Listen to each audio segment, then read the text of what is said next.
सभी सम्मानित साथियों को जय भीम। साथियों, पूर्व की भांति हम लोग आज आपके बीच में फिर से नया विषय लेकर के आए हैं। जैसा कि आपको स्क्रीन पे दिखाई दे रहा है कि 5वीं बार बसपा सरकार, मतलब 5वीं बार जो है बहुजन समाज पार्टी की सरकार उत्तर प्रदेश में कैसे बनेगी, जो कि बनना बहुत ज़रूरी है, जिससे कि मूवमेंट पूरे देश में चल सके, यहाँ से उनको एनर्जी मिलती है। तो साथियों, उसके बारे में हम आपको बताएंगे। तो अपनी बात शुरू करने से पहले सभी महापुरुषों को नमन करते हुए, बहन कुमारी मायावती जी को अपना आदर्श और नेता मानते हुए, आप सभी का स्वागत करते हुए, अपनी पूरी टीम का धन्यवाद करते हुए मैं अपनी बात शुरू करता हूं सम्मानित साथियों। और मेरा आप लोगों से निवेदन है कि साथ के साथ आप लोग इस वीडियो को शेयर भी करते जाएं, जिससे कि ज़्यादा से ज़्यादा लोग इसको लाइव कैडर साथियों इसको सुन सकें। विषय आपके बीच में है कि बहुजन समाज पार्टी की सरकार 5वीं बार उत्तर प्रदेश में कैसे बनेगी। तो सबसे पहले हम आपको इंडेक्स दिखा देते हैं कि हमने आज के कैडर में क्या क्या रखा है। तो साथियों, मैं निवेदन करूंगा निवेश साहब से कि वो थोड़ा इंडेक्स पे ध्यान दें। ये साथियों, हमने बताया कि हम सच्चाई के बारे में अवगत कराएंगे, क्योंकि साथियों जब तक हम सच्चाई को नहीं जान पाएंगे तो हम समाधान नहीं निकाल पाएंगे। तो ये हमारे से ये सब सारे हमारे पॉइंट्स रहेंगे। ये इस प्रकार से हम इन चीज़ों के बारे में साथियों आपको बताएंगे, वोट के बारे में बताएंगे आपको। इस प्रकार साथियों हम लोग आपको बताते हुए जाते हैं। साथियों, सबसे इम्पोर्टेंट चीज़ जो है, जो हमने बहुत मेहनत करके हमारे साथियों ने तैयार करी है, तो ये साथियों हम लोग आपके बीच में इंडेक्स साथियों ये बात बतानी बहुत ज़रूरी थी। ये भी हम आपके बीच में बताएंगे, आप जानते भी हैं। ये साथियों काम है बीएसपी सरकार के बहन जी ने जो कराए थे। जी सर, आगे जी।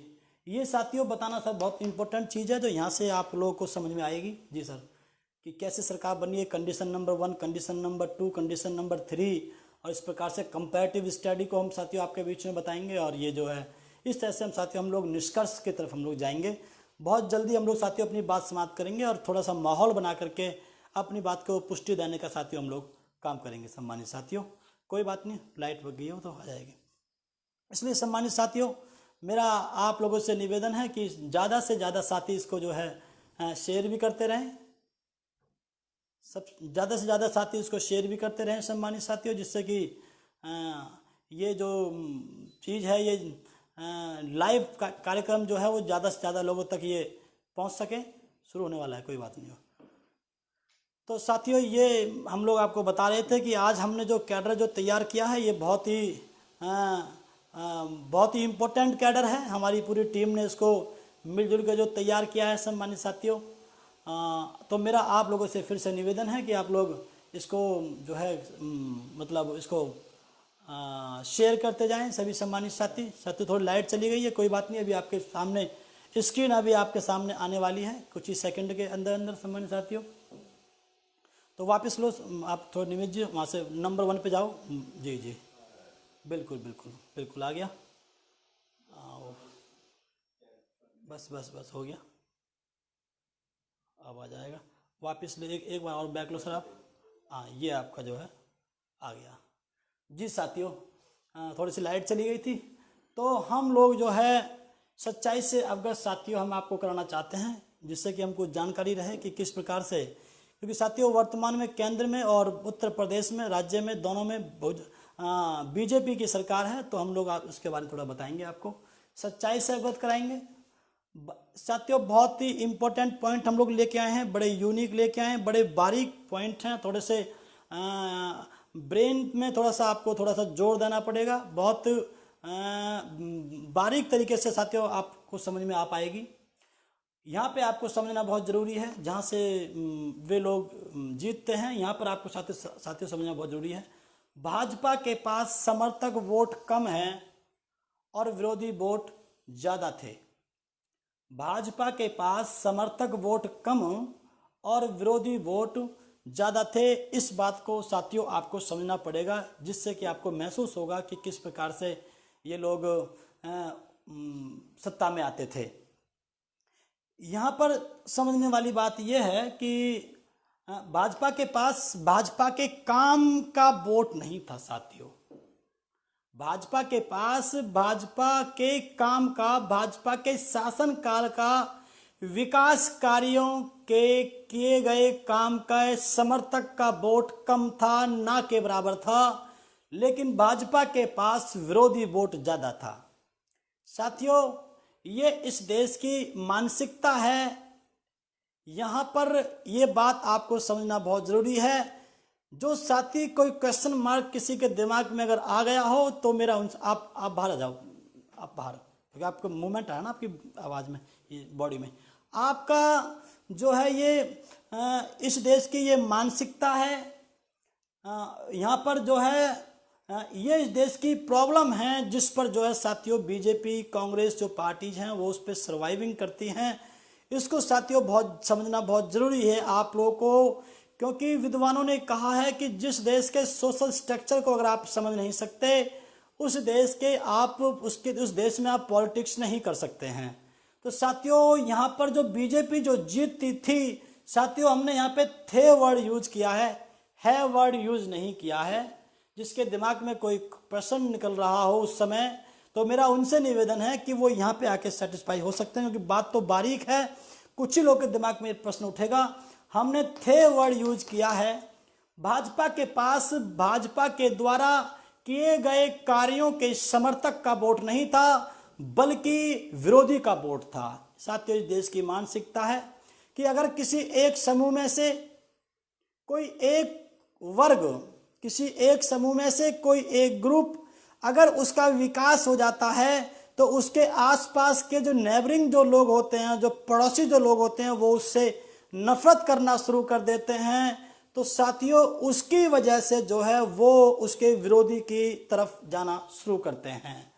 तो जब देश में कुछ जातियों ने विकास किया, तो विकास करने के बाद जो उसके पैरेलल जो जातियां थीं, साथियों वो जो है उन जातियों के खिलाफ खड़ी होकर के, तो उन जातियों के खिलाफ उनका नुकसान करने वाली जो पार्टी थी उसके पक्ष में खड़े होकर के साथियों उन्होंने वोट दिया।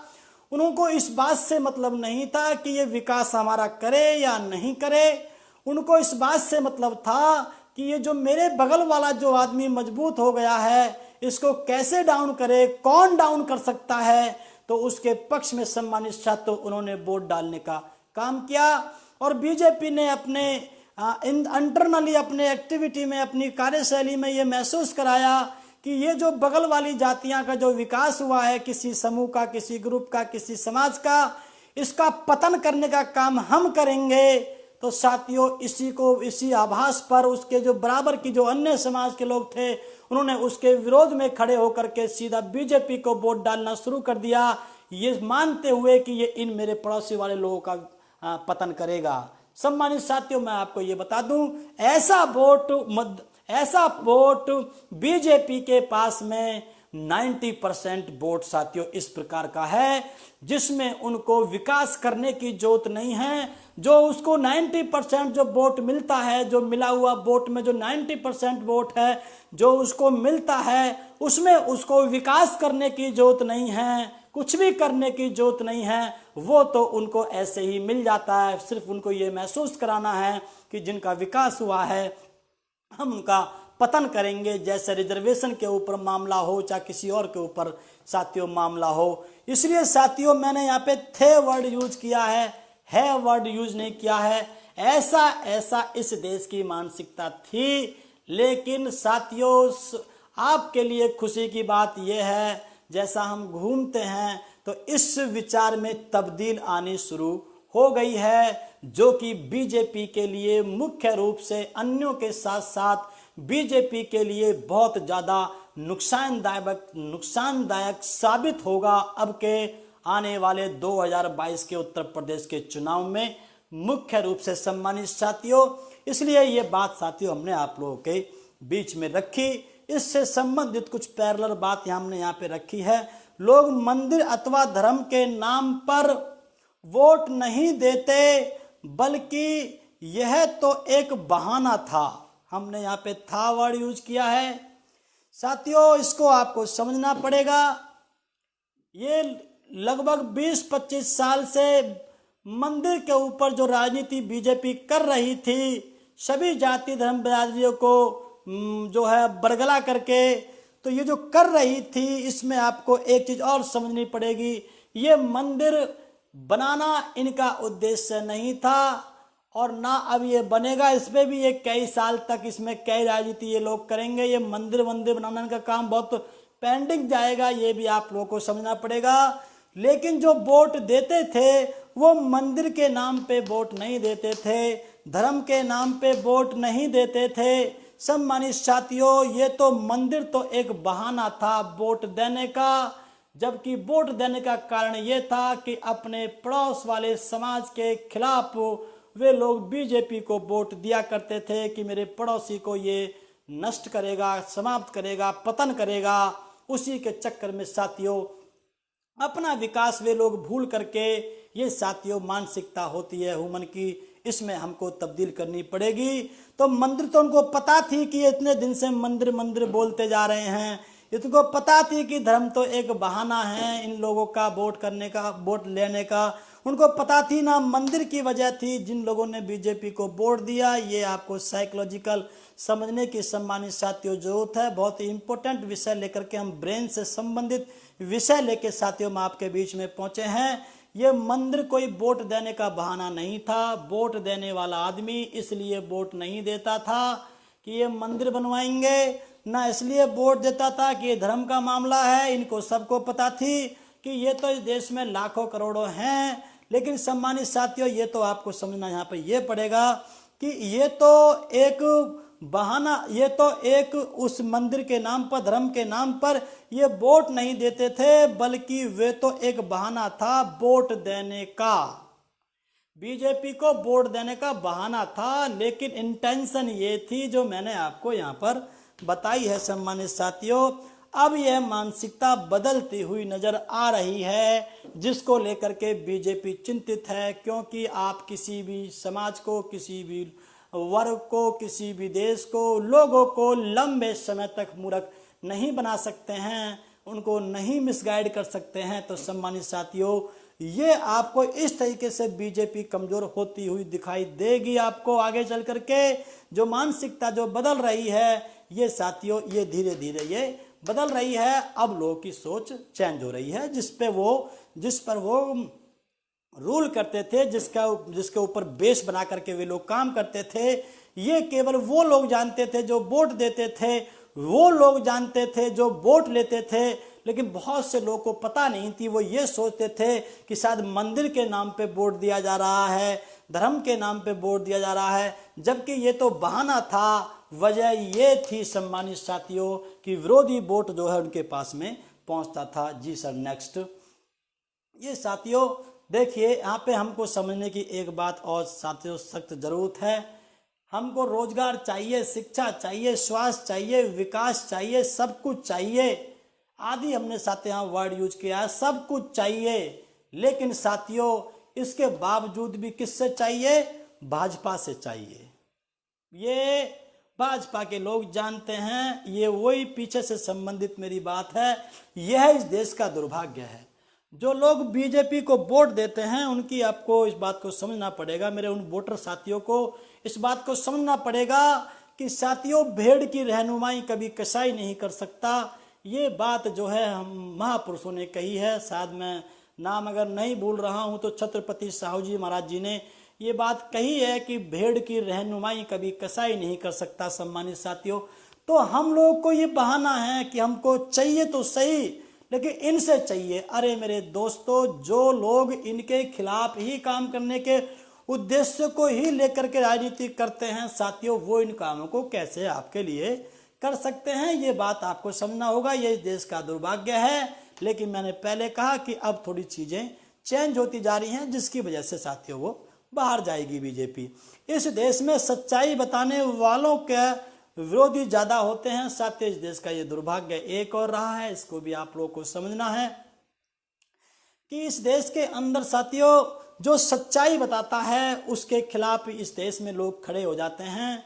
यहाँ तक कि बाबा साहब ने भी अपनी किताब में कहा है, एनहिलेशन ऑफ कास्ट में शायद, उसमें भी उन्होंने बीच में ये बात जिक्र करी है कि इस देश में नहीं दुनिया में ऐसा होता है कि आप किसी राजा के खिलाफ अगर अपनी बात उठाते हैं तो आपको एक बार के लिए समाज स्वीकार कर सकता है, लेकिन अगर आप समाज में चल रही कुरीतियों के खिलाफ अगर आप आवाज उठाते हैं तो समाज आपका विरोधी बन जाता है। तो साथियों, बहुत कठिन काम होती है। जो लोग सामाजिक क्षेत्र में काम कर रहे हैं किसी भी संगठन को लेकर के, उनके लिए ये बहुत बड़ा चैलेंज होता है। और जो लोग काम कर रहे हैं, मेरा उनसे साथ में ये भी निवेदन है कि वो बहुजन समाज पार्टी के पक्ष में पॉलिटिकली साथियों आप लोग अपना काम करें। तो जो भी सच्चाई बताता है, अगर साथियों कोई बिरादरी ऐसी है जो कि बहुत एक्टिव है, मूवमेंट से संबंधित है, अगर वो अपने साथ वाली बिरादरियों को, सम्मानित साथियों, अगर वो बात बताती है तो वो बताने के बाद साथियों वो उस बात पे अमल ना करके, उस सच्चाई पे अमल ना कर करके, अधिकांश लोग साथियों, मैं अधिकांश वर्ड यूज कर रहा हूँ, सबके लिए नहीं बोल रहा हूँ, तो अधिकांश लोग उसके विरोध में उसकी बात को सुन के कान का ढक्कन बंद करके उसकी बात को नेग्लेक्ट कर देते हैं। सम्मानित साथियों, ये इस देश का दुर्भाग्य रहा है, जबकि सच्चाई बात को साथियों हमको समझना चाहिए, मानना भी चाहिए। तो ये जो है बीजेपी के पास साथियों, ये एक इस प्रकार का एक वोटर होता था कि जो भी इस देश के अंदर सच्चाई को बताएगा, उन बिरादरियों को जो खुद विक्टिम हैं, जो खुद परेशान हैं, लेकिन उनको जाके ये बताएगा कि तुम इसलिए परेशान हो, तो वे खुद जातियां उनके खिलाफ हो जाएंगी जो लोग बता रहे हैं। अधिकांश लोग उस बिरादरी में से इसका प्लस पॉइंट बीजेपी के पास था। साथियों, इसको आपको साइकोलॉजिकली आपको समझने की बहुत जरूरत है। लेकिन जहां पर भी मैं जो बात बता रहा हूं उसके साथ में इस बात को आप लोग जोड़ते चले जाएं कि अब इसमें सम्मानित साथियों थोड़ा सा चेंज होता हुआ आपको दिखाई देगा। जी सर। साथियों, एक चीज हमको और समझनी है, हम आज जो मूवमेंट में जो लोग काम कर रहे हैं उसमें थोड़ी जो बाधा आ रही है इसको आपको समझना होगा। यहाँ पर ओबीसी वर्ग बनाया बाबा साहब ने, एससी वर्ग बनाया यहाँ पे बाबा साहब ने, एसटी वर्ग बनाया बाबा साहब ने, लेकिन साथियों ये एक नहीं है, ये अलग अलग जाति के नाम से जाने जाते हैं। जैसे ओबीसी के अंदर साथियों 52% लगभग जो जनसंख्या बताई है सभी लोगों ने गिन करके, और जो है लगभग 3000 जातियां हैं। तो साथियों, अगर कोई बिरादरी का आदमी अगर काम करना शुरू करता है तो वो लोग अगर ओबीसी के लिए ओबीसी महासभा बनाता है तो गैर जो शुरुआत करता है ओबीसी समाज में से, ओबीसी वर्ग में से किसी बिरादरी का आदमी, किसी समाज का आदमी अगर वहाँ ओबीसी की स्थापना करता है, सभा की स्थापना करता है, तो उस बिरादरी को छोड़ करके जिसने उसकी स्थापना करी है, शुरुआत करी है, पहल करी है, उसको हटा करके दूसरी जो बिरादरियां हैं उनके माध्यम से वे लोग उनको बदनाम करवाते हैं कि ये तो लोधी समाज का आदमी है। वो ओबीसी की बात नहीं करता, वो तो लोधी की बात करता है कि भाई ये तो जाट समाज का है, ये गुर्जर समाज का है, ये लोधी समाज का है, ये पटेल समाज का है।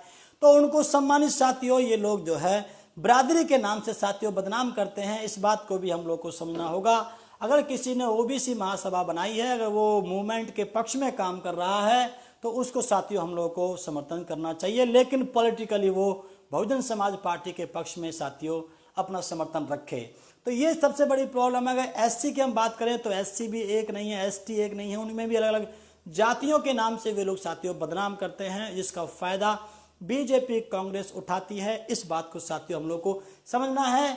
इन बातों को हमने इसलिए बताया कि साथियों बताना बहुत जरूरी है, तब जाकर के ये बात दिमाग में से बाहर निकलेंगी और उनकी जगह अच्छी बात पहुंचेगी। जब तक जिसके आदमी के दिमाग में जो बात चल रही है, जो सवाल चल रहा है, अगर उसके बारे में आप उसके केवल उसी का जिक्र नहीं करोगे तो तब तक वो बाहर नहीं आएगी, दिमाग में वो जगह करी हुई होगी। जब वो बाहर आएगी तो सम्मानित साथियों फिर वो जो है फिर उसकी जगह पर अच्छी बात वहाँ प्रवेश कर पाएगी। आप जानते हैं जैसे कि बुद्ध ने भी कहा कि अगर आपके पास एक बर्तन है उसमें गंदा पानी भरा हुआ है, तो अगर आप उसी में पानी डालते रहेंगे तो वो ऊपर से निकलता रहेगा, कोई फ़ायदा नहीं होगा। तो आपको उसको खाली करना पड़ेगा, तब उसमें अच्छा पानी जाएगा। तो साथियों इस बात का हम लोग को ध्यान रखना है। आखिर भाजपा कांग्रेस आदि, साथियों हमने यहाँ पे आदि वर्ड यूज किया है। भाजपा कांग्रेस की जो बड़ी पार्टियां हैं इनके बारे में इसी प्रकार की जो मानसिकता रखने वाली पार्टियां, चाहे वो कम्युनिस्ट हो, चाहे वो जो भी लोग हों, सीपीआई वगैरह हो, आप अच्छी तरह से जानते हैं, गलत करने से डरती क्यों नहीं है। ये बात साथियों आपको समझने की बहुत सख्त जरूरत है। बीजेपी खूब गलत कर रही है, सब लोग परेशान हैं। कांग्रेस भी साथियों उसी काम को करती थी जो बीजेपी हमने आगे बताया। साथियों ये जो है ये लोग गलत काम करने से डरते क्यों नहीं हैं, इस बात को साथियों आपको सोचने की जरूरत है क्योंकि वे मानते हैं कि ये हम ही को वोट देंगे। क्यों? जो हमने पहले बताया कि ये जो है ये किसी के बिरादरी के खिलाफ होकर के हमको वोट देते हैं, चाहे इनका विकास करो चाहे ना करो। विकास ना करने पे देश को बर्बादी की तरफ ले जाया जा रहा है, जीडीपी गिराई जा रही है, रोजगार साथियों आप लोग अच्छी तरह से जानते हैं पूरा देश तहस नहस हो रहा है। ऐसा फिर भी अपनी मनमर्जी करने से ये लोग क्यों नहीं डर रहे हैं? क्योंकि इनको पता है कि ये वोट डालते समय ये विकास नहीं देखेंगे, अपने बगल वाली बिरादरी के खिलाफ ये लोग हमको वोट देंगे। जिनका विकास हुआ है वे लोग कम हैं, जिनका विकास नहीं हुआ है वो लोग ज़्यादा हैं। तो वे ज़्यादा जो वोटर है विकास की हुई समाज के खिलाफ बीजेपी को वोट देने के लिए तैयार रहते थे, ऐसी उनकी सोच थी। लेकिन अब चेंज होगी इस 22 के चुनाव में, ये बात साथियों हम आपको बताना चाहते हैं। इसलिए साथियों ये कभी भी गलत करने से नहीं डरते, क्योंकि उनको पता है कि इस देश में जाति प्रथा की जो मानसिकता है लोगों के ऊपर, उसके आधार पर वोट कास्ट होता है। लेकिन साथियों उसमें चेंज हो रहा है, ये हम आगे बताएंगे कैसे चेंज हो रहा है। साथियों हमको समय का भी ध्यान रखना है। एक बात आपको सभी जाति धर्म बिरादरी के लोगों को साथियों इस बात को समझना होगा कि वोट के अधिकार के तहत देश आपके हाथ में दिया गया था। देश आपके हाथ में कैसे है? यहाँ पर लोकतंत्र कैसे है? राजतंत्र को समाप्त करके, तानाशाही को समाप्त करके दुनिया के सभी देशों ने लोकतंत्र की स्थापना के लिए जो सबसे बड़ा जो मेन पॉइंट होता है, जो मेन चीज होती है, वो साथियों वोट का अधिकार होता है, जिसके आधार पर ये माना जाता है कि भाई ये देश पब्लिक का देश है, ये लोगों का देश है, ये लोकतंत्र देश है। तो वो किसके माध्यम से होगा? वो वोट के अधिकार के माध्यम से होगा सम्मानित साथियों। लेकिन आपको इस बात को समझना पड़ेगा कि वोट के अधिकार आपको जो मिला है वो इसलिए मिला है कि आप जो है, क्या इसलिए वोट का अधिकार दिया गया है आप लोगों को कि आप वोट अपने दुश्मन को देकर के मजबूत करेंगे? नहीं, आप लोगों को वोट का अधिकार इसलिए दिया है कि आप अच्छे लोगों को चुनेंगे। अगर कोई आदमी सही काम नहीं करता है तो अगली 5वीं सरकार अगले 5 साल के बाद आप उसको चेंज करेंगे। तो इसलिए सम्मानित साथियों यहाँ पर हम कहना ये चाहते हैं कि वोट का अधिकार आपको दे करके, जिन लोगों ने वोट के अधिकार के लिए संघर्ष किया आप अच्छी तरह से जानते हैं, उन्होंने सम्मानित साथियों आपके हाथ में देश दिया था, लेकिन हम लोगों ने दुश्मन के हाथ में सौंप दिया। तो वोट के अधिकार का औचित्य क्या रहा? फिर इसका कोई औचित्य नहीं रहा। इस बात को सभी जाति धर्म बिरादरी के लोगों को सम्मानित साथियों समझना चाहिए। ये बात साथियों हम आपको बता रहे हैं। कांग्रेस भाजपा को छोड़ बाकी सभी पार्टियों को जाति विशेष की पार्टी के नाम से बदनाम किया गया। सम्मानित साथियों ये भी आपको समझना बहुत जरूरी है। लोग क्या कहते हैं कि जो जिस बिरादरी का अध्यक्ष है वो उसी बिरादरी की पार्टी है, एक्सक्लूडिंग ये पार्टियां। इन पार्टियों को छोड़ करके साथियों ये भी वहां पर मानसिकता पर जो है ये लाभ उठाते हैं हमारे यहाँ पे लोगों की कि अगर बीएसपी अगर जो है उसकी जो अध्यक्ष हैं आदरणीय बहन कुमारी मायावती जी, अगर वो चमार बिरादरी से संबंध रखती हैं तो ये चमारों की पार्टी है। अगर अखिलेश की बात की जाए वहाँ पर तो वो जो है बोलते हैं कि ये यादवों अहीरों की पार्टी है, तो कहीं पर किसी की कहते हैं, कहीं पर किसी की कहते हैं। लेकिन सम्मानित साथियों इस मानसिकता को हम लोगों को बदलना पड़ेगा। सम्मानित साथियों इस प्रकार से तो अगर कांग्रेस के अध्यक्ष अगर सोनिया गांधी हैं, जो कि हमारी आप लोग जानते हैं कि वो तो शायद इटली की रहने वाली हैं, हालांकि मैं उनके विरोध में नहीं बोल रहा हूं, लेकिन वो इटली की रहने वाली हैं, तो फिर तो कांग्रेस इटली की पार्टी होनी चाहिए थी। अगर उनकी कोई जाति यहाँ पर बनती है तो वहाँ पर उस जाति विशेष की पार्टी होनी चाहिए थी। तो इस प्रकार से जो भी भाजपा के इस समय अध्यक्ष हैं उनकी जो बिरादरी होगी फिर तो भाजपा उनकी ही पार्टी होनी चाहिए थी। लेकिन इस देश की मानसिकता, ये लोग इस बात को अच्छी तरह से समझते हैं कि ये एलिगेशन यहाँ पर फिट नहीं हो कर पाते हैं लोग। क्यों? क्योंकि साथियों मैंने पहले बताया कि उनके पास समर्थक का वोट ज़्यादा है, विरोधी का वोट समर्थक का वोट कम है और विरोधी का वोट ज़्यादा है, जिसके आधार पर सम्मानित साथी लोग पॉलिटिक्स करते हैं बिना कोई विकास करे। इसलिए साथियों हम इस बात को समझना पड़ेगा कि ऐसा नहीं है। हम लोगों को साथियों बहुजन समाज पार्टी की हम जो बात कर रहे हैं तो साथियों उनकी एक्टिविटी से दिखता है कि ये सभी समाज की पार्टी है, जो सब जनहिताय सृजन सुखाय के आधार पर काम करती है। ये बात साथियों आगे आपको स्पष्ट होगी, लेकिन हमको जातीय आंकड़े हम लोग वहाँ पर हमने इकट्ठे करे हैं साथियों। पॉइंट नंबर 9 है रेलवे, एयरलाइन, हाईवे, हवाई अड्डा, रेलवे स्टेशन, शिक्षा, ऐतिहासिक धरोहर आदि का जो निजीकरण का जो विरोध तो करते हैं साथियों, ये बात आपको समझनी पड़ेगी। आपको यहाँ पे सफलता क्यों नहीं मिल पा रही है? क्योंकि इस देश के लोग, चाहे उससे संबंधित जो लोग हैं, चाहे उससे संगठन के जो लोग हैं, जिन्होंने संगठन बनाए हुए हैं अपने वेलफेयर के लिए जो संगठन बनाए हुए हैं इन विभागों के अंदर सम्मानित साथियों, वे लोग निजीकरण का विरोध तो करते हैं लेकिन भाजपा का विरोध नहीं करते हैं साथियों। आप देखना कहीं ना कहीं उनके लोग उसमें शामिल होते हैं। तो साथियों जब उनको पता है कि ये विरोध तो कर रहे हैं लेकिन वोट तो हम ही को देंगे, तो सम्मानित साथियों आपके ये जो आप इस काम को जो इनका जो विरोध करते हैं उसका कोई औचित्य नहीं है। ये बात मान्यवर साहब कांशीराम जी ने अपने शब्दों में समझाई थी कि एजिटेशन का मतलब होता है सत्ताधारी की कुर्सी को हिला देना। आप एजिटेशन खूब करें तो साथियों वो फोर्स को बुलाएंगे, आपके हाथ पैर तोड़ेंगे, हमारे लोगों की हत्या करवाएंगे और हमारा आंदोलन खत्म हो जाएगा। लेकिन अगर उनको ये आभास हो जाए कि भाई ये तो जो है ये हमको अगली बार वोट नहीं देंगे, बहुत बड़ा समाज, देश का समाज हमें वोट नहीं देगा, तो साथियों फिर वो आपकी सारी बात को मानेंगे। एजिटेशन का मतलब होता है सत्ताधारी की कुर्सी को हिला देना। इसमें उनकी कुर्सी नहीं हिलेगी तो वो आपकी बात को नहीं सुनेंगे। उदाहरण के लिए आप जानते हैं महाराष्ट्र के अंदर मराठा यूनिवर्सिटी का नाम चेंज करवा करके वहाँ के अम्बेडकरवादी लोग डॉक्टर अम्बेडकर के नाम से यूनिवर्सिटी बनवाना नाम रखवाना चाहते थे। वहाँ पर कई सौ लोगों को हत्या कर दी गई, उन बच्चों को, नौजवानों को मार दिया गया, लेकिन बात नहीं सुनी गई कांग्रेस के द्वारा, तत्कालीन जो सरकार थी उस समय। लेकिन साथियों आप जानते हैं राजीव गांधी जी ने उत्तर प्रदेश के अंदर आप जानते हैं डॉक्टर अम्बेडकर यूनिवर्सिटी की स्थापना करी और ये कहा कि हम आपको यूनिवर्सिटी देते हैं। सम्मानित साथियों वहां पर यूनिवर्सिटी क्यों नहीं दी जा रही थी महाराष्ट्र के अंदर, और उत्तर प्रदेश में क्यों दी गई? बिना मांगे दी गई। वहां पे मांगने से नहीं दी जा रही थी, यहाँ पे बिना मांगे दी गई। क्यों? ये बात मान्यवर साहब कांशीराम जी ने बताई कि मांग तो महाराष्ट्र के लोग रहे हैं लेकिन ये उत्तर प्रदेश में रहे हैं। क्यों? क्योंकि यहाँ पे आपका आंदोलन चल रहा है। यहाँ का एजिटेशन जो है वो ये प्रूफ करता है कि अगली बार शायद कांग्रेस की सरकार नहीं आएगी। तो जब तक साथियों आप लोग एजिटेशन करने का कोई औचित्य नहीं है, जब तक सरकार को, तत्कालीन सरकार को ये आभास ना हो जाए कि अगर हमने अपने डिसीजन चेंज नहीं किए हैं तो हम अगली बार सरकार में नहीं आ पाएंगे, तब तक वो आपकी बात सुनने वाले नहीं है। सम्मानित साथियों आप लोग जानते हैं ये जो विरोध कर रहे हैं सम्मानित साथियों, इनका ये निजीकरण का हम लोग जो विरोध कर रहे हैं, हम इसको सरकारी उसमें चाहते हैं। साथियों जब सारे विभाग सरकारी हो जाएंगे तो फिर सरकार का कोई औचित्य नहीं होगा।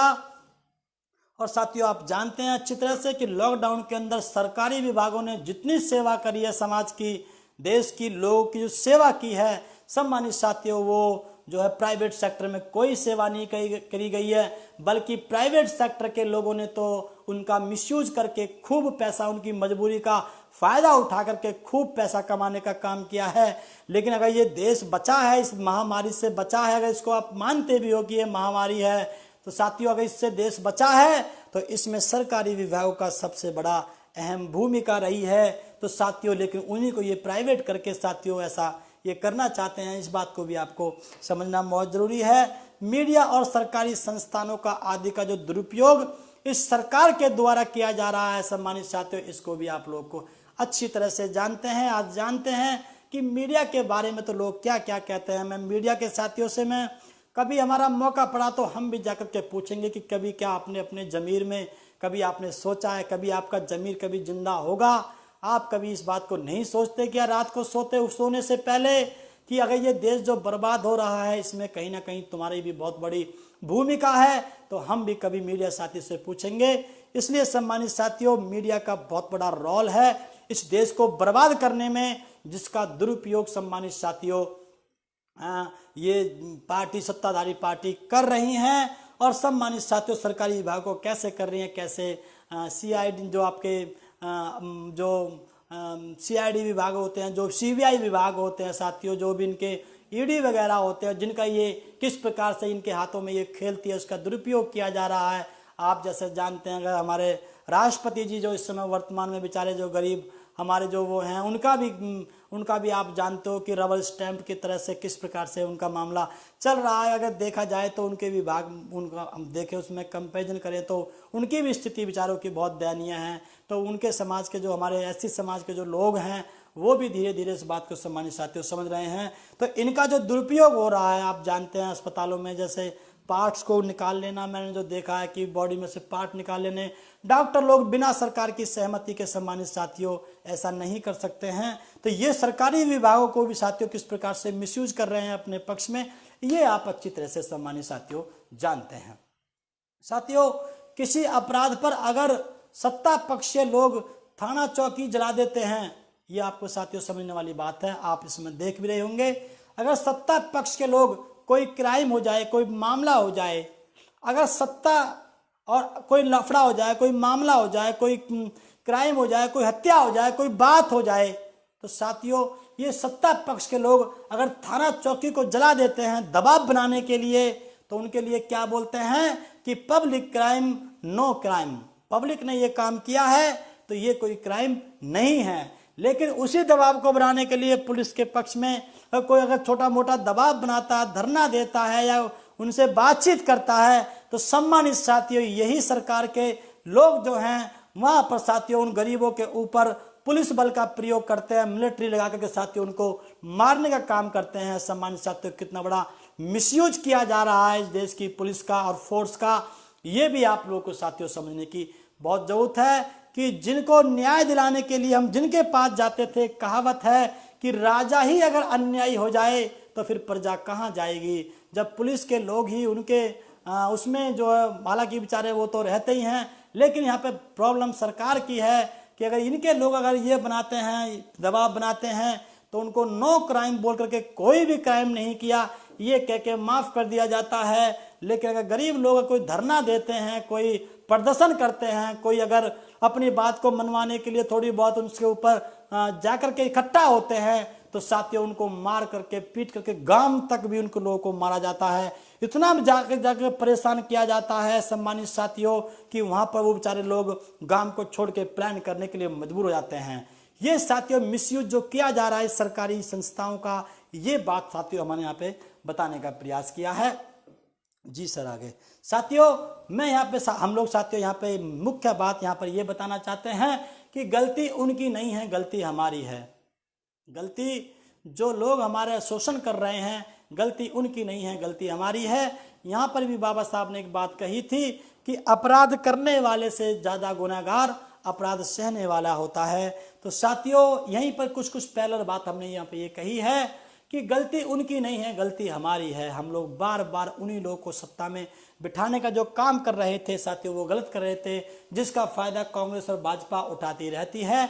इसलिए हमें इस आंदोलन को सभी जाति धर्म बिरादरी का एकजुटता से बनाना होगा। सभी जाति धर्म बिरादरियों में एकजुटता बना करके उनके पक्ष में साथियों हमको उनके बारे में बता करके हमको इस आंदोलन को सभी जाति धर्म बिरादरी का आंदोलन बनाना पड़ेगा। सर्वजन हिताय सर्वजन सुखाय के आधार पर हमें सभी जातियों को इसमें साथियों लेना पड़ेगा।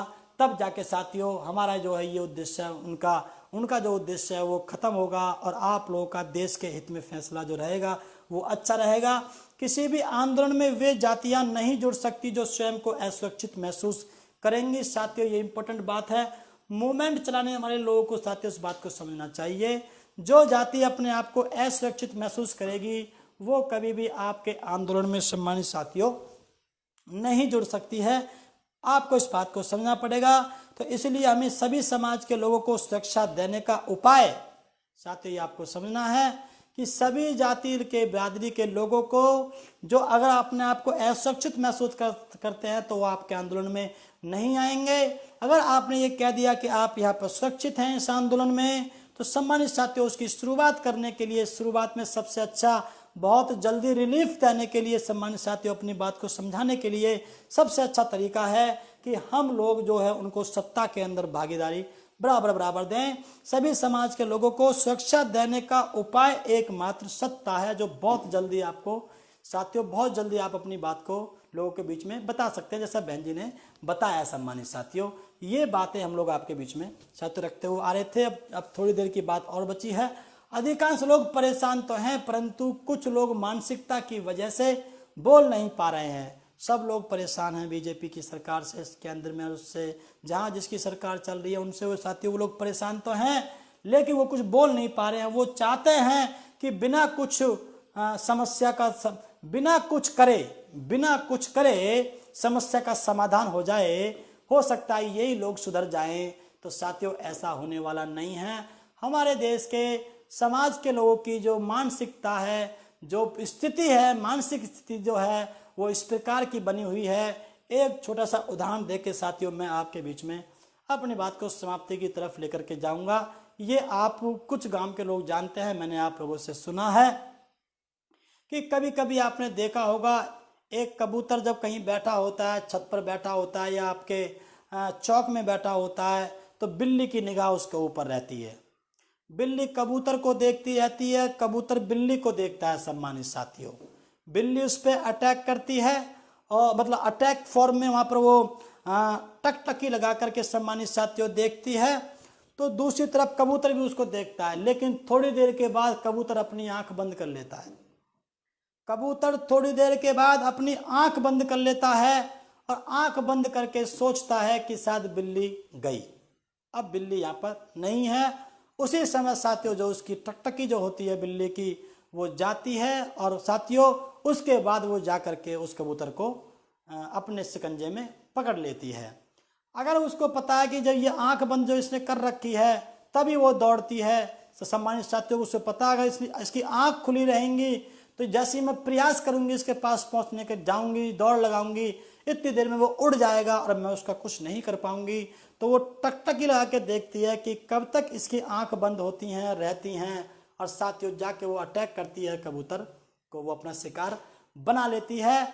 वही साथियों इस देश के अंदर चल रहा है। इस देश के चालाक लोगों का, इस देश में सत्ता में बैठे हुए सत्ताधारी जो चालाक लोग हैं, उनका भी यही मामला चल रहा है। वो देख रहे हैं कि जनता की आंख कब तक बंद है। सम्मानित साथियों, इसीलिए वो आपके ऊपर लगातार अटैक कर रहे हैं, आपको मारे जा रहे हैं, आपका पतन किए जा रहे हैं, देश को बर्बाद किए जा रहे हैं। इसलिए सम्मानित साथियों, हम जो जनता है उसको अपनी आंख को खोलना पड़ेगा, तभी जाकर आप बिल्ली रूपी जो ये सरकार है इनसे आपको निजात मिल सकती है, तभी आप उड़ करके अपनी जान बचा सकते हो। इसलिए सम्मानित साथियों, हम लोग ये तो चाहते हैं कि परेशानी तो है लेकिन बोल नहीं पा रहे हैं, उसकी प्रॉब्लम ये है हम अपनी आंख बंद करके बैठे हैं कि हो सकता है अपना आप सब कुछ ठीक हो जाएगा। मेरा आपसे निवेदन है, देश के लोगों से निवेदन है कि ऐसा ठीक होने वाला नहीं है।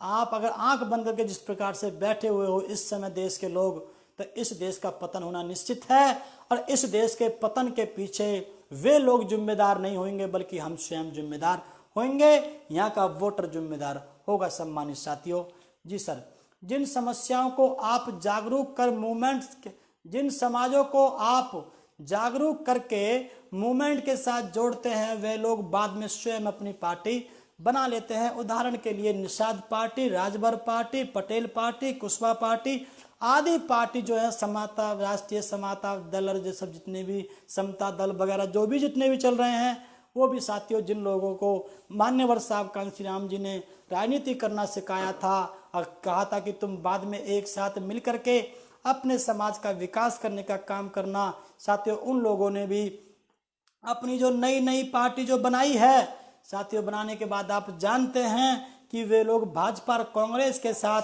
1-1-2-2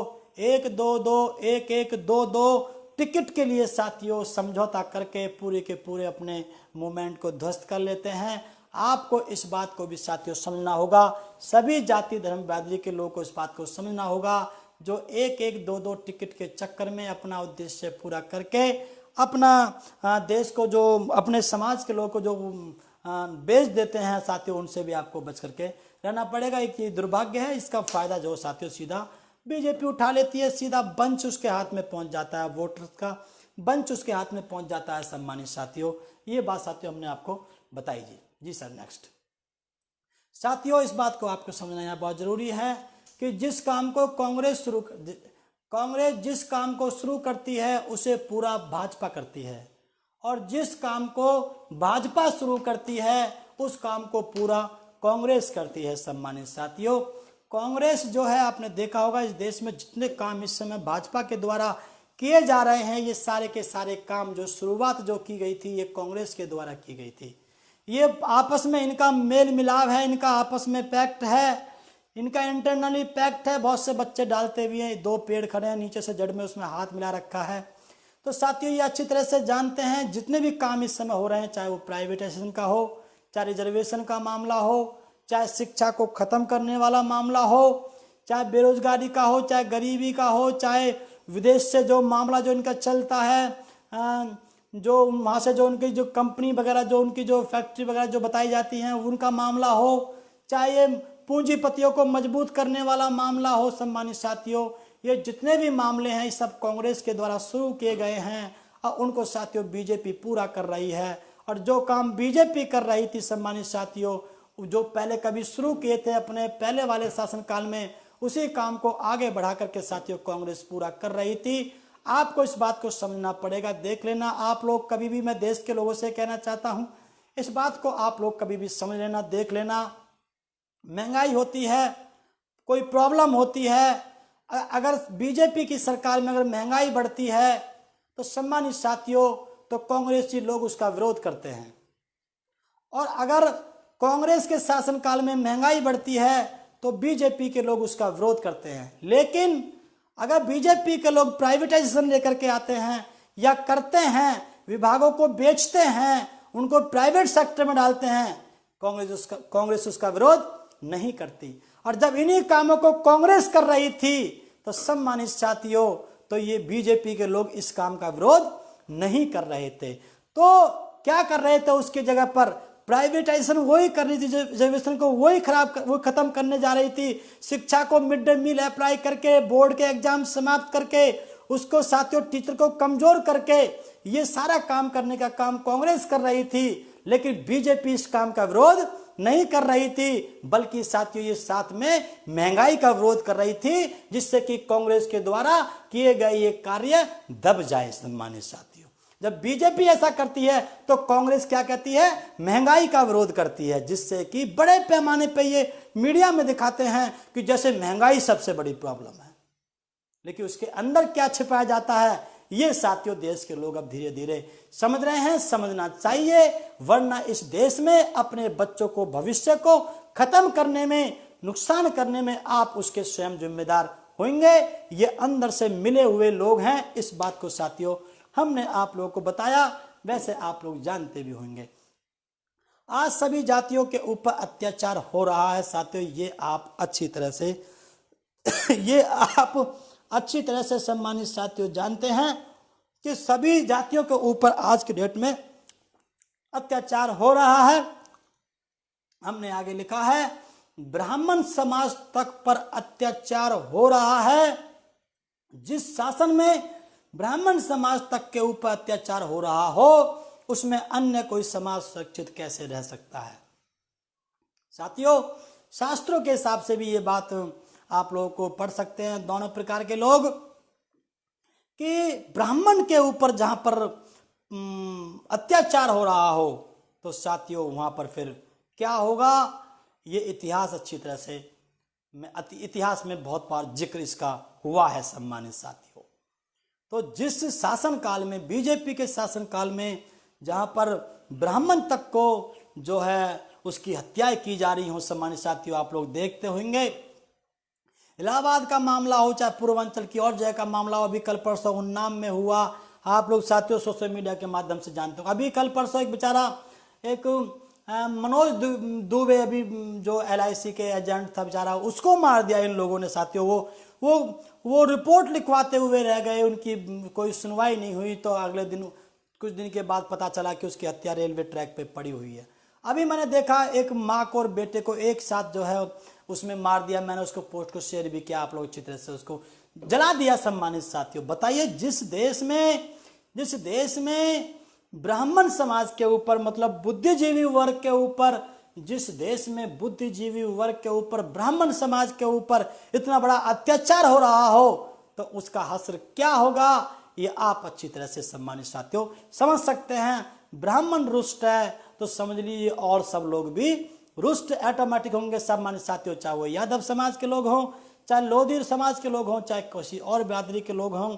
सभी समाजों पे जो अत्याचार हो रहा है, प्रधानों को मारा जा रहा है, दौड़ा दौड़ा के गोलियां मारी जा रही है सम्मानित साथियों ये बीजेपी के शासनकाल में, तो आप समझ लीजिए कि इसके दिन अब ज़्यादा दिन के नहीं रहे हैं, इनका पतन निश्चित है साथियों। हम लोग समय का ध्यान रखेंगे। समय कितना हो गया जी सर? ये साथियों आप इन चीज़ों को आप लोग जानते होंगे कि सर्वजन हिताय सर्वजन सुखाय के आधार पर बसपा शासन काल में किए गए विकास कार्य, आदरणीय बहन जी ने जो काम किए हैं सम्मानित साथियों, इस प्रकार से देश चलता है। इस प्रकार से देश शासन चलाए जाते हैं साथियों। इस बात को यहाँ पर आप लोगों को मिल रहा है कि बहन जी जो है, जो भी 7 साल तक जो बहन जी का शासनकाल रहा, देखिए 7 मेडिकल कॉलेज जो बीजेपी ने एक भी नहीं खुलवाया, 6 engineering college, 2 homeopathic college, 24 polytechnic college, para medical college, विश्वविद्यालय सम्मानित साथियों, degree college, inter college, high school, आप इसको आप देख सकते हैं, प्राइमरी कॉलेज, ITI, नए मंडल, नए जिले, अस्पताल, न्यायालय, जिला कार्यालय, विकास भवन, पुलिस लाइन, ये साथियों आप लोग देखिए विकास के काम है। अम्बेडकर ग्राम साथियों, सामुदायिक कैंप, ये जितने देखिए आप एयरपोर्ट वगैरह साथियों, ये सारे विकास के काम हैं जिससे देश का विकास होता है सम्मानित साथियों। आगे चलो सर। इसी प्रकार से सम्मानित साथियों बसपा के इसमें जो है निम्नलिखित जो 7 से लेकर 12 के जो शासनकाल रहा, उसमें साथियों शिक्षक की भर्ती, कांस्टेबल्स की भर्ती, शहरी विकास योजना, ये साथियों विश्वविद्यालय की स्थापना, साथियों 1,10,000 के आसपास पुलिस सफाई कर्मी की साथियों, कितना मार्मिक स्टेप आदरणीय बहन जी का था। बहन जी ने कहा कि ऐ मेरे समाज के लोगों, आप लोग जो है 2 वक्त की रोटी के लिए जो घर में जाकर किसी के यहाँ पर गांव में जाकर के आप लोग सफाई करते हो, तो सम्मानित साथियों उसमें कहा कि अब तुमको 2 वक्त की रोटी मांगने की उनसे जरूरत नहीं है। आप जो है उसी गांव में वहीं पर आसपास अपना जाकर के काम करना, लेकिन आप उनसे रोटी मत मांगना। आप सीधा 1 तारीख को जाना और अपने शहर में से जाकर के अपने 25-30 हज़ार 35 हज़ार रुपये आराम से उठा करके ले आना साथियों हर गांव में, क्योंकि आदरणीय बहन जी को पता थी कि गांव के अंदर जो हालात हैं गरीब समाज के लोगों की, उनकी बहुत कमजोर स्थिति है, तो साथियों वहां पर भी जो है सफाई की बहुत जरूरत थी। ऐसा पहली बार इतिहास में ऐसा आदरणीय बहन जी ने किया साथियों। पॉलिटिकल सब आप सब जानते हैं, ये जब टेक्निकल कॉलेज, ये सब बस्तियां, ये एक्सप्रेसवे, सब चीजें साथियों आप लोग अच्छी तरह से जानते हैं। सर आगे ये आप लोग जानते होंगे, हमने तो केवल एक बार आपको दिखाया है कि किस प्रकार साथियों इतनी 33-34 हज़ार किलोमीटर साथियों सड़क आदरणीय बहन जी ने बनाई, और संत साहब कांसीराम जी के नाम पर, और उर्दू फारसी यूनिवर्सिटी लखनऊ, जौनपुर, गाजियाबाद, कुशीनगर, बिजनौर, कन्नौज साथियों, इन जगह महाविद्यालय साथियों आदरणीय बहन जी ने बनाए। शिक्षा के क्षेत्र में काम किया। विद्वानों का कहना है जिस देश की आप शिक्षा को आप खत्म कर लेंगे तो उस देश का पतन होना निश्चित है। उसी प्रकार से ये बात समाज पे भी लागू होती है। आदरणीय बहन जी ने एजुकेशन पर जो काम किया साथियों, ये कांग्रेस बीजेपी के लोग शिक्षा के क्षेत्र में इसलिए पैसा लगाते हैं, इसके पक्ष में पैसा लगाते हैं कि शिक्षा को कैसे खराब किया जाए। पैसा लगाते हैं शिक्षा को खत्म करने के लिए, टीचर को कमजोर करने के लिए, स्टूडेंट को कमजोर करने के लिए। सम्मानित साथी, हमने पहले भी बताया था, लेकिन आदरणीय बहन जी ने शिक्षा को मजबूत करने के पक्ष में सम्मानित साथियों काम किए। और साथियों आपको पता है ATS वगैरह साथियों आतंकवाद को निपटाने के लिए आदरणीय बहन जी ने बनाया। पोटा बनाया साथियों, आप लोग जानते हैं जो भी होता है जिससे वो क्रिमिनल लोगों को साथियों पकड़ा जाता है, लाखों लोगों को साथियों उसमें बंद किया आदरणीय बहन जी ने। साथियों ये इन चीज़ों को आप लोग पढ़ सकते हैं, अपनी वीडियो को पॉज करके। ये हॉस्टल्स वगैरह सम्मानित साथियों बनाए। ये आपकी जो है वृद्धा कल्याण नीति, जो वृद्धा पेंशन वगैरह। और साथियों सबसे बड़ी जो चीज़ थी इसमें देखो साथियों, यहाँ पर डॉक्टर शकुंतला मिश्रा, यहाँ पर साथियों लखनऊ में ये विश्वविद्यालय बनाया, मल्टी स्पेशलिटी नोएडा में, ग्रेटर नोएडा में ये अस्पताल बनवाया। ऐसे तमाम लाखों काम आदरणीय बहन जी ने सम्मानित साथियों किए। इसलिए एक चीज साथियों और बहन जी ने बहुत इंपॉर्टेंट करी कि बहन जी ने जो स्कॉलरशिप का जो मामला था, जो किसी एक वर्ग के लिए पहले से निर्धारित था कि इस वर्ग को स्कॉलरशिप दी जाएगी गवर्नमेंट के द्वारा, तो वो जाति को हटा करके सम्मानित साथियों गरीबी के पक्ष में उसको लेकर के गई। और जो भी गरीब है, चाहे वो किसी भी जाति धर्म बिरादरी का, यहाँ तक कि सबको स्कॉलरशिप देगी। देखिए कितनी बड़ी बात आदरणीय बहन जी ने करी।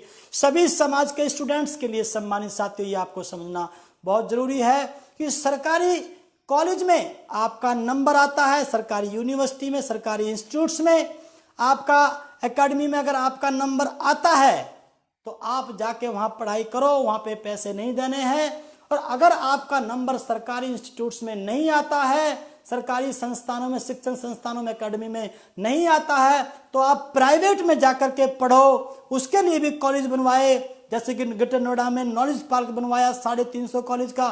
तो जाओ आप जाके प्राइवेट कॉलेज में, यहाँ पर या अपने क्षेत्र में जाके प्राइवेट कॉलेज में जाकर के पढ़ो, और उस प्राइवेट कॉलेज की फीस बहुजन समाज पार्टी की सरकार देने का काम करेगी। आदरणीय बहन जी के ये आदेश थे। ऐसा साथियों ऐसा किसी ने नहीं किया, बल्कि स्कॉलरशिप को और रोक दिया गया है सम्मानित साथियों। वो सपा की सरकार में भी रोका गया और आपका यहाँ पर बीजेपी की सरकार में भी रोका गया। स्टूडेंट्स को ये कहा गया कि आप जो है पढ़ाई नहीं, आप एग्जाम नहीं दे सकते, वहाँ से स्कॉलरशिप नहीं आ रही है। तो साथियों वो बच्चे, ऐसे लाखों बच्चे थे जो एग्जाम नहीं दे पाए, वो परेशान रहे, उन्होंने धरने देने पड़े और सम्मानित साथियों बहुत लोगों के नाम भी कटे। ये आप अच्छी तरह से जानते हैं। और आप तो ये भी नियम आ गया साथियों इन लोगों के। साथियों कोर्ट इनका बहाना है, कोर्ट तो इनका माध्यम है, लेकिन ये सारे काम ये खुद लोग करवाते हैं। अब तो ये भी नियम आ गया है कि स्कॉलरशिप को के आधार पर किसी बच्चे का एडमिशन कोई इंस्टीट्यूट्स पढ़ाई वाला कोई इंस्टीट्यूट नहीं लेगा। सम्मानित साथियों ये नियम भी बना दिया गया। लेकिन आदरणीय बहन जी ने कहा कि अगर सरकारी में आपका नंबर नहीं आता है तो प्राइवेट में जाकर के पढ़ो, वहां की फीस भी ये बहुजन समाज पार्टी की सरकार देने का काम करेगी, ऐसा बहन जी ने कहा। साथियों ऐसे तमाम ये हजारों काम साथियों हमने आपके बीच में रखे। अब साथियों इंपॉर्टेंट बात ये है, इसको आपको 5 मिनट में साथियों हम लोग समझा करके अपनी बात को समाप्त करेंगे। थोड़ा ब्रेन को रिलैक्स कीजिए साथियों, ये बहुत इंपॉर्टेंट चैप्टर है। ये 5 मिनट का है, लेकिन इसको समझने के लिए आपको ब्रेन को अपने पास में साथियों लगाना पड़ेगा। यहाँ पे साथियों हमारा ये विषय है कि 2022 में सरकार बनाने के समाजवार समीकरण। साथियों ये देश जातियों का देश है, यहाँ पे हमें जातिवाद को समाप्त करना है, इसके महत्व को समाप्त करना है। लेकिन साथियों यहाँ पर ये बताना हमारी मजबूरी है, क्योंकि साथियों ये यहाँ पे आधार है एक हमारा सरकार बनने का, बीएसपी का किस प्रकार से टूटे। तो इस चक्कर में हमने जातियों के आंकड़े सम्मानित साथियों हम लोगों ने निकाले हैं, और किस प्रकार से बीएसपी की सरकार बनेगी, ये मेरा इसमें कुछ नहीं है, ये सब सारा हमने नेट से लिया हुआ है साथियों। आप भी इसको ले सकते हैं, और ये हमने यहाँ पे साथियों बताने का प्रयास किया। 18% मुस्लिम है, ये जातिवाद साथी, ये आंकड़े आपके इसको समझना पड़ेगा। 18% मुस्लिम है, उत्तर प्रदेश में सबसे ज्यादा है। 25% दलित है, जिसमें 21% प्योर चमार है। 4% नॉन चमार एससी है, साथी को आपको समझना पड़ेगा। 8% ब्राह्मण है, जो कि उत्तर प्रदेश में पूरे देश का सबसे ज्यादा ब्राह्मण उत्तर प्रदेश में रहता है। पूरे देश में 3-3.5% है, लेकिन 8% ब्राह्मण जो है वो उत्तर प्रदेश में रहता है साथियों, ये आपको यहाँ पे समझना पड़ेगा। 13% अहीर है, जिसको हम लोग यादव कहते हैं। 12% कुर्मी है सामान्य साथियों, और आपका जो है इसमें पटेल गुर्जर वगैरह भी साथी इसमें आते हैं। इसमें जो है 15%, इसमें 5% ठाकुर है। 19% में अन्य बिरादरी है, कुशवाहा है, काछी है, और जो है प्रजापति है, बघेल हैं, और भी बहुत सी जो बिरादरियां हैं साथियों 19% में आती है। इस प्रकार से साथियों ये यहाँ का उत्तर प्रदेश का समीकरण है। समझने वाली सारी बात साथियों यहाँ पे बात यह है, 2007 में बसपा सरकार के पास में लगभग 30.43% वोट था, लगभग 30% के आसपास 2007 में बसपा पार्टी को वोट मिला था इतना % टोटल वोट का, तो साथियों उसकी सरकार बनी थी, 206 MLA वहाँ पर जीते थे। 2012 में पूर्ण बहुमत की सरकार भी उसकी बनी सपा की, उसको भी साथियों 29.29% वोट मिला था, मतलब दोनों को लगभग 30% वोट मिला था। यानी कि जिसको 30% वोट मिल जाता है, यहाँ पे साथियों ये बात ऐसे बनी कि जिसको 30% वोट मिल गया उन दिनों में उसकी सरकार बन गई साथियों। लेकिन साथियों 2017 में भाजपा सरकार के पास में 40% वोट साथियों यहाँ पर मिला, उसमें साथियों सहयोगी दल का भी वोट इंक्लूड है, ये भी आपको समझने वाली बात है। अब उसकी सरकार कैसे नहीं बन रही है ये साथियों हम आगे बताएंगे, कैसे कैसे बीएसपी की सरकार बनेगी। साथियों 2017 में बीजेपी के पास 40% वोट था, ध्यान से देखिए आप लोग, 40% वोट टोटल था जो हमने आपको बताया। उसमें से ब्राह्मण पूरा बाहर है, इस समय पूरा ब्राह्मण जो समाज है वो पूरा रुष्ट है 100%। लेकिन हम कुछ 1-2% फिर भी बीजेपी के पास छोड़ेंगे, आगे जाके आपको पता चलेगा। इसमें से आप लोग 2%, इसमें 8% ब्राह्मण काट दो, 5% सहयोगी दल को काट दो, क्योंकि इस समय सारे सहयोगी दल उनसे रुष्ट हैं, चाहे ओम प्रकाश राजभर जी हो, चाहे अनुप्रिया पटेल जी हो, चाहे कोई भी हो वहाँ पर, फिर जितने भी हैं साथियों वो इस समय बीजेपी से रुष्ट हैं। तो 5% वोट सहयोगी दल का आपने काटना है, 8% वोट ब्राह्मण का बाहर हो रहा है, 2% यूथ बाहर हो रहा है जो रोजगार की तलाश में वहाँ पे गया था, 5% अन्य जो हवा में साथियों जो वहाँ पर जो चला गया था, कभी मंदिर के चक्कर में, कभी किसी चक्कर में, कभी धर्म के चक्कर में, साथियों वे सारे के सब लोग जो आज समय इस समय रुष्ट हैं, सब परेशान हैं कि भैया धर्म तो चाहिए, मंदिर तो चाहिए, लेकिन रोजगार हमें कौन देगा, हमारे बच्चे चाहे रोटी खाने के लिए परेशान हैं। आज जो पूरा माहौल है वो बीजेपी के खिलाफ तैयार हो चुका है। इस आधार पर आज के डेट में अगर चुनाव किया जाए तो बीजेपी के पास 20% वोट बचता है। साथियों अब यहाँ पे हम कंडीशन अप्लाई करते हैं, बीजेपी यहाँ से सत्ता से बिल्कुल आउट है, ये बिल्कुल दूर है। हम साथियों यहाँ पे सपा बसपा की हम बात करते हैं, बिल्कुल आंकड़ों के आधार पर हम लोग बात करेंगे, अपनी तरफ से अपनी कोई बात नहीं करेंगे। कंडीशन नंबर 1 में ऐसा होता है तो देखिए सामने आपके दिखाई देगा। साथियों हालांकि अहिर समाज के, हमारे यादव समाज के लोग जो समझते हैं मूवमेंट को, बात को समझते हैं, इस प्रकार के साथियों बहुत से लोग बीएसपी को वोट देते हैं। कुछ लोग चमार बिरादरी के लोग भी हो सकता है जो सपा को वोट कहीं कहीं किसी बात पे देते हों, तो थोड़ा बहुत ये उधर है, थोड़ा वो उधर है, इस आधार पर साथियों हम इसको जीरो करें तो ये बात साथियों यहाँ पे आपके समझ में आएगी। अगर यहाँ पर साथियों बीएसपी की बात करें, अहिर को यहाँ पे 0 माने, जो हमारे साथियों हम जो परसेंटेज थी, चमार यहाँ पर 21% प्योर है। अगर हम ब्राह्मण को अपने पक्ष में जोड़ते हैं साथियों, इस बात को आप समझेंगे, हम ब्राह्मण को मुस्लिम को साथियों कभी इधर कभी इधर, दोनों तरफ सब साथियों हम जोड़ के देखेंगे। ब्राह्मण को हम अपने पक्ष में जोड़ते हैं 8% को, मुस्लिम जो 18% जो मैंने आपको पहले बताया इसको अपने पक्ष में जोड़ते हैं, तो बीएसपी के पास 47% वोट बनता है इन समाज से साथियों। जो कैंडिडेट चुनाव लड़ेंगे और जो वोट होगा वो अलग है सम्मानित साथियों। यहाँ पे देखिए 21% प्योर चमार है, 8% ब्राह्मण है जो कि पूरा रुष्ट है बीजेपी से, समाजवादी पार्टी की तरफ वो नहीं जाएगा, ये आप अच्छी तरह से जानते हैं, ये बात समाजवादी भी जानती है, बीएसपी की तरफ वो आएगा। कांग्रेस यहाँ पर कमजोर है।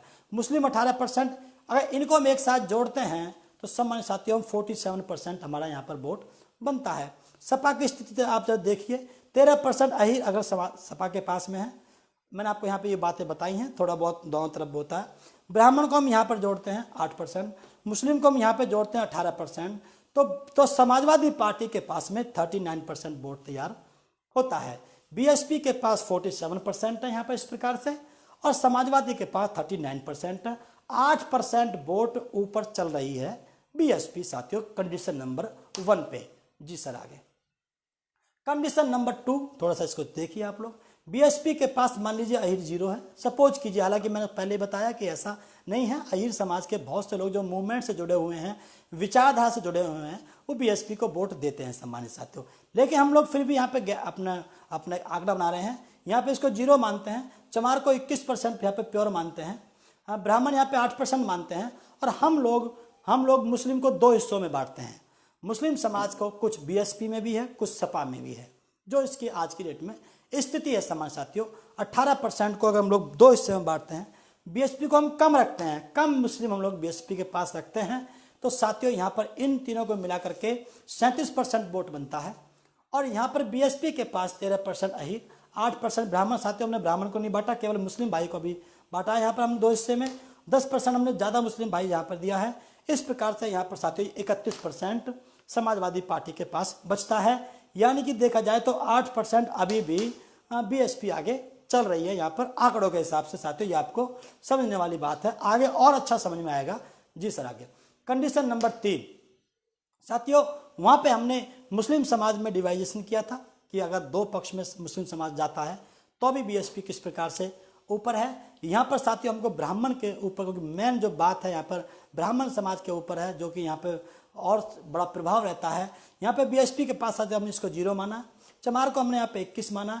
ब्राह्मण समाज साथियों अगर पूरा भी नहीं आता है, बीजेपी को छोड़ के पूरा आता भी नहीं है, बीजेपी को छोड़ के अगर पूरा भी नहीं आता है तो 2% हम समाज जो है वो बीजेपी के पास छोड़ देते हैं ब्राह्मणों का, और 5% 1% हम लोग समाज साथियों समाजवादी को देते हैं। 5% समाज पिछली बार 2007 में भी 5 से लेके 5% के आसपास जो है वो ब्राह्मण समाज के लोगों ने अपना वोट बीएसपी को दिया था, जिसमें सामान्य साथियों आप जानते होंगे पूर्वांचल क्षेत्र में ऐसा बहुत बड़ा एरिया है जिस विधानसभा में, हर विधानसभा में लगभग 15% ब्राह्मण समाज के लोगों की संख्या है। उन्होंने सम्मानित साथियों अपना अधिकांश वोट बीएसपी को दिया था, जिसके अंदर ब्राह्मण समाज के लोगों ने 56 मिले हुए टिकट बीएसपी के, उनमें से 41 विधायक जिताने का काम किया था। सम्मानित साथियों इतिहास रचा था। तो यहाँ पे ये वोट इसका माने 8% साथियों जो मुस्लिम का पहले हमने यहाँ पर लिया है। इस प्रकार से बीएसपी के पास 34% वोट साथियों तैयार होता है। यहाँ पे सपा के पास साथियों हमने इसको पूरा माना है, अहीर को 0 माना है। यहाँ पे 1% हम ब्राह्मण मान भी लेते हैं एक बार के लिए साथियों, हालांकि जाने वाला नहीं है, मुझे तो बिल्कुल भी भरोसा इस बात का नहीं हो रहा है, लेकिन हम लोग फिर भी 1% वोट साथियों यहाँ पर मानते हैं। 10% मुस्लिम को लेकर चलते हैं तो साथियों यहाँ पर जो है 24% समाजवादी पार्टी के पास वोट बैंक हो रहा है, और साथियों 34% यहाँ पे 10% से साथियों नीचे यहाँ पे है पार्टी है। अब साथियों हम लोगों को कंपैरेटिव स्टडी करनी है आगे। सर ये कंपैरेटिव स्टडी है जो आपको समझ में आएगी। साथियों यहाँ पर जो हमने पहले बताया 34% जो है बसपा का बन रहा था, और 24% बीजेपी इसका सपा का बन रहा था, जो हमने पीछे वाली स्लाइड में आपको दिखाया था। साथियों यहाँ पे 34% वोट अगर बीएसपी के पास में बन रहा है, इसमें 16% वोट जो है उम्मीदवार का और अन्य समाज के लोगों का, जो देखते हैं इनका विचार से सहमति होती है। ये साथियों 16% वोट, 16 से लेकर 18% तक वोट जो है वो कैंडिडेटों के आधार पर भी साथियों डिसाइड होता है, और अन्य बिरादरियां जो है वो और भी लोग देते हैं। तो 34% टोटल जो पीछे था, जिसमें उम्मीदवार का अन्य समाज का वोट नहीं जुड़ा था, वहाँ पे वो 3-4 बिरादरियों के साथियों हम लोग समीकरण निकाल रहे थे। तो यहाँ 34% वोट बसपा का, 16% वोट इन दोनों का, उम्मीदवार और अन्य का। इस प्रकार से बीएसपी के पास में साथियों 50% वोट कुल बनता है, और सपा के पास 24% पिछला वाला जो मैंने बताया, और 16% ये वाला जो साथियों हम यहाँ पे जो रखा है। इस प्रकार से 40% वोट सपा के पास बनता है। यहाँ पर 10% अभी भी ऊपर बहुजन समाज पार्टी चल रही है साथियों। अगर साथियों जैसा कि माहौल चल रहा है, ये कंपेटिव हम साथियों हमको स्टडी करनी है। अगर आप ये माने कि जैसा आजकल माहौल चल रहा है, लोग परेशान हैं, तो कम से कम जो 60-65% वोट जो पहले पड़ा करता था, अब साथियों अब लोग अब की बार बहुत बड़ा इंटरेस्ट लेंगे वोट डालने में। और साथियों बहुत से लोग दिल्ली से जो लोग वोट नहीं डालने जाते थे, गाँव में शहरों से महानगरों से जो वोट डालने नहीं जाते थे, तो साथियों वो अपने आप में वहीं मस्त रहते थे, वहीं खुश रहते थे। साथियों उनको भी ये आभास हुआ है, तो बहुत बड़ी संख्या अब की बार वो भी वोट डालेगी। तो अब की बार अगर लगभग 65 की जगह पर 70% वोट कास्ट भी होता है, तो साथियों तब समीकरण क्या बन रहे हैं ये आपको यहाँ पे समझना पड़ेगा। बसपा के पास साथियों हमने ये बताया 50% बन रहा था, सपा के पास 40। यहाँ पे आइए साथियों आप लोग, बसपा के पास 50 ये वाला, 40 जो है यहाँ सपा के पास। अगर यहाँ पे 30% वोट नहीं पड़ता है, 70% वोट पड़ता है, तो 15% वोट नहीं पड़ेगा। 100 के हिसाब से 30 और 50 के हिसाब से 15। तो साथियों यहाँ पे हम परसेंटेज निकालते हैं, तो 50% वोट जो इसका पड़ रहा था, जो हमने जोड़ा था वहाँ पे, अगर इसमें से 30% वोट नहीं पड़ता है तो 15% वोट नहीं पड़ेगा। तो सम्मानित साथियों 100 के हिसाब से जो बनता है, 100 के हिसाब से 30, 50 के हिसाब से 15, तो ये हमारा वोट अगर नहीं पड़ता है तो बीएसपी के पास साथियों यहाँ पर ये वो पड़ता ही नहीं है वो तो 50% वोट में से 15% वोट नहीं पड़ेगा तो 35% वोट बीएसपी के पास यहाँ पर बनता है। 40% वोट टोटल है ये वाला सपा वाला, यहाँ पर 30% के हिसाब से 40% के अंदर हम 30% निकालेंगे तो वो 12% बनता है। 4 तिया 12, ये 5 तिया 15 था, ये 4 तिया 12% वोट कास्ट नहीं होता है तो यहाँ पर सम्मानित साथियों ये 28% वोट समाजवादी पार्टी के पास में बचता है। तो यहाँ पे देखिए, यहाँ पे बीएसपी के पास 35% वोट है और समाजवादी के पास में 28% सम्मानित साथियों यहाँ पर वोट है। यहाँ पे इस बात को साथियों आपको समझना है। जी सर, आगे चलिए। साथियों हमने वहाँ पे आपको पहले बताया, अब आपको समझने वाली बात यह है कि मुस्लिम समाज जो 18% है, जिसको हमने 10% समाजवादी में दिया था, उसको जैसे ये आभास होगा हमारे भाइयों को कि समाजवादी पार्टी को वोट देने से बीजेपी जीत जाएगी, ये समीकरण के हिसाब से 100% है ये बात। तभी तो बहन जी ने कहा है कि समाजवादी पार्टी की हालत बहुत खस्ता है, इसीलिए वो इस प्रकार के बयान दे रहे हैं सम्मानित साथियों। तो यहाँ पे आपको साथियों पासा बिल्कुल पलट चुका है। पहले ऐसा जब ब्राह्मण का पक्ष जो है समाजवादी तरफ गया, वो बीएसपी तरफ गया, माफी चाहता हूँ, जब बीएसपी तरफ जो रुख आया तो सम्मानित साथियों पूरा का पूरा समीकरण एकदम उलट गया है। तो आज की डेट में साथियों मुस्लिम समाज के जो हमारे भाई हैं उनके दिमाग में ये बात धीरे धीरे बनती जा रही है कि सपा को वोट देने का मतलब बीजेपी को जिताना है। मुस्लिम समाज के लोग भाई हमारे उसी पार्टी को वोट देंगे जो बीजेपी को हरा रही होगी। ये बात साथियों ये एक कड़वा सच है जिसको आप अच्छी तरह से जानते हैं। वो फिर किसी की बात नहीं सुनते हैं। जब उनको ये पता है कि आंकड़ों के आधार पर बहुजन समाज पार्टी मजबूत हो रही है, 21% यहाँ पे चमार बिरादरी के लोग हैं, 8% में से 5% ब्राह्मण समाज के लोग हैं, अन्य समाज के लोग हैं और कैंडिडेट का वोट है, तो मुस्लिम समाज का लोग पूरा का पूरा बीएसपी की तरफ भागेगा, जो समाजवादी पार्टी को पहले थोड़ा बहुत भी कर रहा था। वो सीधा 2007 की तरह मुस्लिम समाज के भाइयों का हमारा वोट 80% वोट बीएसपी की तरफ साथियों आएगा। तो साथियों हमने बताया यहाँ पर 34% वो, 16% वो, इसमें साथियों हमने पहले बताया 34 कुल, 16 ये वाला जो 50 हो गया था। यहाँ पे 6% वोट और मुस्लिम समाज के लोगों के आने के पूरे चांस बनते हैं।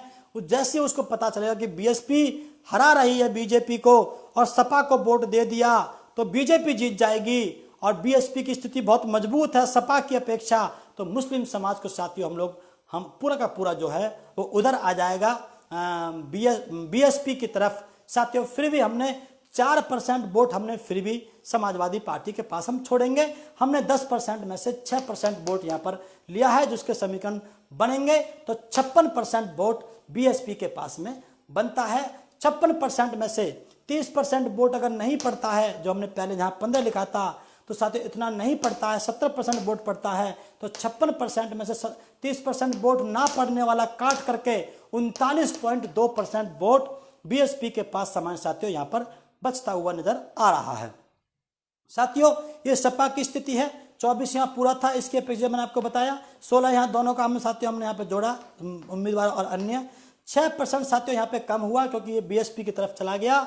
इसलिए चला गया क्योंकि सपा बीजेपी को हराने की स्थिति में नहीं दिखाई दे रही थी। तो सम्मानित साथियों ये वोट जो है यहाँ से 6% समाजवादी बीएसपी तरफ चला गया। 4% हमने यहाँ पे छोड़ा, पहले यहाँ पे 10 लिखा हुआ था साथियों पिछले स्लाइड में। यहाँ पर जो है ये 6 हमने यहाँ पे माइनस किया जो इधर गया, तो 34% वोट जो है समाजवादी पार्टी के पास में बचता है। पहले यहाँ 50 था, 6% हमने काटा, साथियों यहाँ पे 34 बचा। इस 34% वोट में से 30% वोट जो नहीं पड़ता है इसको हम काटते हैं तो 23.8%, 23.8, लगभग 24% वोट, लगभग 40% वोट बीएसपी के पास है, लगभग 24% वोट सपा के पास सम्मानित साथियों यहाँ पे आज के समीकरण के हिसाब से आपके बीच में हैं। लेकिन सम्मानित साथियों बहुत से लोग कहेंगे कि भाई सपा के पास तो गठबंधन हो रहा है, सपा तो गठबंधन करेगी, तब कैसे करेंगे? तो यहाँ पे साथियों आपको समझने की जरूरत है, जो बीजेपी में, बसपा में और सपा में जो वोट डिवाइड हुआ है 20-22% उनका, ये 40%, ये 24%, उसके बाद साथियों 17% वोट बाकी बचता है। उसमें सम्मानित साथियों अगर ये 17% में से ये अगर 15% वोट नहीं पड़ता है तो 12% साथियों वोट ये बचता है। इसमें से साथियों इसमें कांग्रेस भी है, अन्य दल भी है, निर्दलीय भी है और नोटा भी है। ये 17% जो बाहर जो बचा हुआ था, इसमें से अगर 30% वोट नहीं पड़ता है तो 12% वोट पड़ेगा। उस 12% वोट के अंदर साथियों कांग्रेस भी है, अन्य दल भी हैं, निर्दलीय लोग भी होते हैं और नोटा भी होता है। इस प्रकार से साथियों हमारी ये यहाँ पर जो है ये स्थिति साथियों यहाँ पर है। जी सर, आगे निष्कर्ष में साथियों आप लोग जाइए, हम लोग अपनी बात को समाप्त करने जा रहे हैं। अन्य में जो है 12% साथियों जो हमने बताया पीछे कि जो जिसमें कांग्रेस भी है, उसमें लगभग 1% नोटा का है, 2% निर्दलीय का है, 9% जो वोट है वो कांग्रेस और अन्य दल का है, 1% नोटा, एक आधा जो भी हो, एक लगभग 2% निर्दलीय लोग लेंगे इस 12% में से जो हमने पहले बताया। इसमें 9% कांग्रेस और अन्य दल, क्षेत्रीय जो छोटे छोटे दल होते हैं उनके पास होगा। और साथियों इसमें जो है ये इसमें से हम लोग जो है आगे इसमें हम लोग कांग्रेस के और अन्य दलों के ये 9% वोट हैं। अब इसको आप साथियों समझे, यहाँ पे पोजीशन क्या है। बसपा के पास 39% टू लगभग 40%, सपा के पास में 23.8% ये वोट है।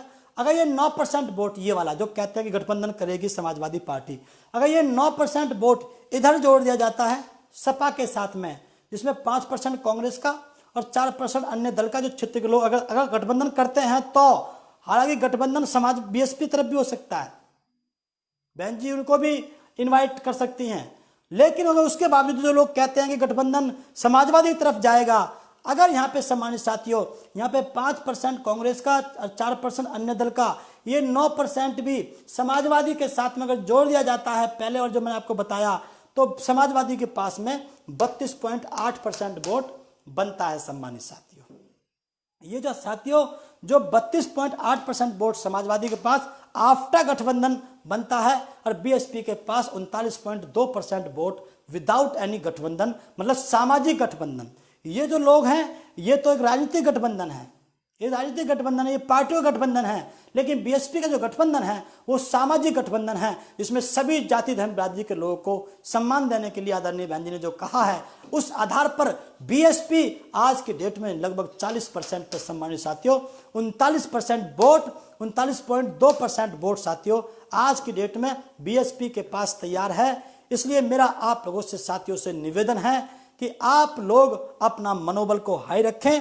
अब आप देखिए ये जो है, ये जो आपका जो वोट जो मैंने आपको सारा बताया, ये 32%, ये 40%, ये आपका जो है लगभग कितना ये कितना हो गया, 4 3 7 72%, 78% साथियों ये लगभग वोट हो गया। और नहीं ये कितना हो गया 72% है ना साथियों, 72% सारा वोट ये हो गया। इसमें 22% जाति जो हमने बताया, जब हमने स्लाइड शुरू की थी तो उस समय 20% वोट भाजपा के पास था, 8% ब्राह्मण काट करके, लेकिन 2% ब्राह्मण हमने फिर भी उसके पास में छोड़े।